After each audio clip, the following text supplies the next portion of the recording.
এত বড় টিলা উঠতে গিয়া তো আমার পুরা জানের কাজ শেষ। তো কেনে এই টিলাটা উঠলাম চলো তোমরা লগে শেয়ার করি। তো জয় গুরু সবাই রে। আজকে অনেক সকাল সকাল ঘুম থেকে উঠতে গেছি, কারণ আমরার একদম পাশের বাড়িতেই মানে সকাল বেলার প্রার্থনাটা করা হইব আর কি।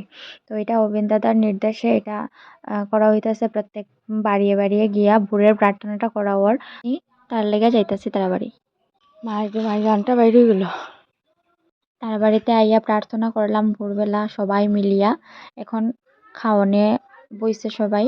সবাই একটু থানকুনি পাতা জল চা এগুলা খাইতাছে। আমিও কই এর ফাঁকে ভিডিও করে তোমরা দেখাই দেই। আর এখানে রাজশ্রী আইছে, রাজশ্রী ঠাম্মা একটু পরে আইসন, তারা রোডে দিয়ে আইসন, আমার মতো টিল্লা পাইছন না।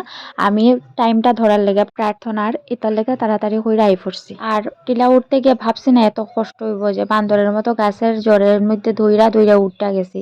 ওই দেখো তারা বাসা, আমরা বাসা নিচে আর তারার বাসাটা উপরে।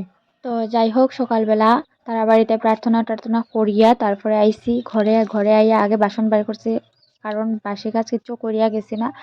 এখন হয়েছে সকাল 7টা, আমি সব ঘর ঝাড়ু দিলেছি। এখন হয়েছে রান্নাঘরে বাসন বার করছি, তারপরে ঘর ঝাড়ু দিলাম। আমি আইছি বাসন ধুইতে।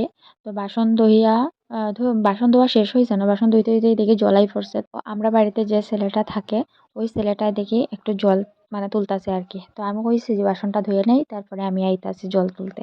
আর আজকে আর টিফিনের ভেজাল নাই, কারণ টিফিনটা তো আমরা তারা বাড়ির থেকেই খাইয়ে আইছি, যার কারণে কাজে লাগিয়া গেছি। আর এদিকে দেখো বান্দরের কথা আর কি কইমো, আমি এখানের মধ্যে আসি, তারপরেও বান্দর আইয়া সেইরা যন্ত্রণা করে আমারে, আমার সামনে আইয়া মানে আমার গায়ের মধ্যে পড়ে যাবো এরকম অবস্থা বান্দরের। তারপরে একবার ভাবছিলাম কড়াই উড়িয়ে মারি দিতাম, এত রাগ উঠছিল। পরে আবার মনে মনে ভাবি কড়াইটা তো গেলে আমারই যাইবো, বান্দরের কিতা এটা তো বেহায়া, আবার মারলে গুলাইল মারলেও আইব, কড়াই মারলেও আইব, ভাঙবো তো আমার ওই জিনিস। আর বাসন ধোয়াও কমপ্লিট, ট্যাঙ্কিও পরিষ্কার হয়ে গেছে। এখন যাইরাম গিয়া জল আনতে। আজকের ভিডিও এতটুকুই, দেখা হইব নেক্সট আরেকটা ভিডিও। ধন্যবাদ।